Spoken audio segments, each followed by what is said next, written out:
Hi guys, welcome to our channel. ప్రస్తుతం big boss season 8లో 5వ వారం ఎలిమినేషన్ పూర్తయింది. 5వ వారం ఎలిమినేషన్లో భాగంగా నైనిక ఎలిమినేట్ అయ్యి తన ప్రయాణాన్ని ముగించుకొని బిగ్ బాస్ స్టేజ్ మీదకి వచ్చేసింది. ఇక బిగ్ బాస్ స్టేజ్ మీద నైనికని మన టీవీ ద్వారా హౌస్లో ఉన్న కంటెస్టెంట్స్తో మాట్లాడదామా అంటూ నాగార్జున గారు అడగడంతో ఎస్ సార్ మాట్లాడదామంటూ మన టీవీ ద్వారా హౌస్మేట్స్ని పలకరించింది నైనిక. సరే నైనిక, ఇప్పుడు నేను ఒక్కొక్కరి గురించి అడుగుతాను, వాళ్ళ గురించి నువ్వు చెప్పాలి అంటే తప్పకుండా సరే అందే.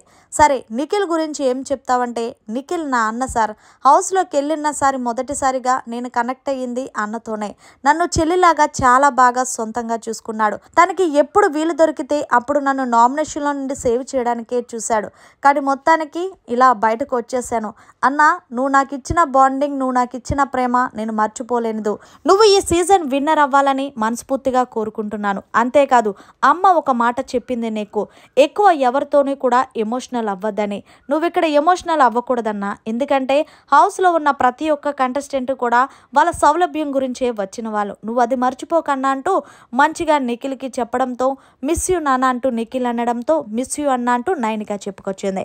ఇక తర్వాత నీ బెస్ట్ బడీస్ అయిన సీత గురించి, విష్ణుప్రియ గురించి ఏం చెప్తావంటే, వాళ్ళిద్దరితో నా బాండింగ్ చాలా బాగుంది సార్. మేము ముగ్గురం కూడా మంచి ఫ్రెండ్స్ అయిపోయాము. ఇక సీత గురించి చెప్పాలంటే నాకు ఒక పెద్ద అక్కలాగే చెప్పాలి. ప్రతి దాంట్లో కూడా నాకు ఒక చెల్లికి ఎలా అయితే చెప్పిందో అన్ని దగ్గరుండి చెప్పేది. ఇక విష్ణుప్రియ అల్లరి పిల్ల సార్.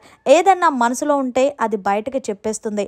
హౌస్లో ఫస్ట్ నేనంటే ఇష్టం, అలాగే సీతకి ఇష్టం, తర్వాత పృథ్వీ ఎక్కువ ఇష్టం సార్ అని చెప్పడంతో విష్ణుప్రియ ఒక్కసారిగా నవ్వుకుంది. మిస్ యూ అనగానే మొత్తం ముగ్గురు కూడా చాలా ఏడ్చేశారు స్టేజ్ మీద. ఇక పృథ్వీ గురించి నువ్వేం చెప్తావి అంటే, పృథ్వీకి నాకు అంత బాండింగ్ అనేది లేదు సార్. కానీ కోపం ఒకటే ఎక్కువ. కానీ మిగిలిన టాస్కులు కానీ ఏదైనా సరే ఇప్పుడిప్పుడే బాగా కాన్సన్ట్రేషన్ చేస్తున్నాడు. పృథ్వీ ఆల్ ద బెస్ట్ అంటూ పృథ్వీకి చెప్పుకొచ్చింది. మరి నీ ఫ్రెండ్ నబిల్ గురించి ఏం చెప్తావంటే, మెగా చీఫ్ అయ్యాడు సార్, ఇంకేం కావాలి, ఎలాగైనా సరే చీఫ్ అవ్వాలనుకున్నాడు. అలాంటిది హౌస్లో ఉన్న మా అందరికీ కూడా మెగా చీఫ్ అయ్యాడంటే అది మామూలు విషయం కాదు. నబిల్, ఇప్పుడు ఎలా అయితే గేమ్ ఆడుతున్నావో అలాగే ఆటాడు. ఇంకెవ్వరి మీద కూడా హోప్స్ పెట్టుకోవద్దు. నీ గేమ్, నీ ఫోకస్ అంతా కూడా నీ లక్ష్యం మీద ఉండాలంటూ నైనిక మంచిగా బూస్టప్ ఇచ్చింది నబిల్కి. ఇక తర్వాత యష్మి గురించి ఏం చెప్తావు అంటే, యష్మి గురించి ఏం చెప్పాలి సార్, ఆమె సందర్భం బట్టి మారుతూ ఉంటుంది. మా క్లాన్లో ఉన్నంతసేపు నిఖిల్ వాళ్ళతో మాట్లాడేది కాదు. కానీ ఎప్పుడైతే నిఖిల్ క్లాన్లోకి వెళ్ళిందో మా క్లాన్లతో మాట్లాడడం మానేసింది. ఆమెకి ఎక్కడ కంఫర్టబుల్గా ఉంటే అక్కడే ఉంటుంది అంటూ చెప్పుకొచ్చింది యష్మి గురించి. అంటే యష్మి ఓసరు వెళ్ళ అంటూ నాగార్జున అడగటంతో మేబీ అయ్యుండొచ్చు సార్, నాకు అలాగే కనిపిస్తుందంటూ ఓసరు వెళ్ళి ట్యాగ్ ఇచ్చింది యష్మికి. సరే, మరి మణికంఠ గురించి ఏం చెప్తామంటే, మణికంఠ ఒక కన్నింగ్ ఫెలో సార్. అంతేకాదు, సింపతి స్టార్ అనేది నేను చెప్తాను. ప్రతిసారి హౌస్లో ఉన్న కంటెస్టెంట్స్ ఆయనకే సపోర్ట్ చేయాలి అంటే ఎంతవరకు కరెక్టు.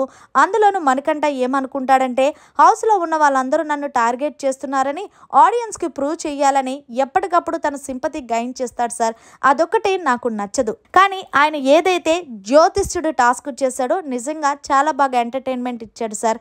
మణికంఠ, ఇప్పటికైనా ఎమోషనల్ వదిలేసి ఇక నుంచన్నా నీ గేమ్ మీద ఫోకస్ పెట్టు. రాబోయే వాళ్ళు చాలా దారుణంగా ఉంటారు. మేబీ నువ్వు టాప్ 5లో ఉండాలని మనస్ఫూర్తిగా కోరుకుంటున్నానంటూ చెప్పుకొచ్చండి. మరి మొత్తంగా బిగ్ బాస్ స్టేజ్ మీద హౌస్లో ఉన్న కంటెస్టెంట్స్ గురించి మాట్లాడిన నైనిక గురించి మీరేమంటారనేది కామెంట్ చేయండి. మరిన్ని లేటెస్ట్ అప్డేట్స్ కోసం చూస్తూనే ఉండండి అవర్ ఛానల్.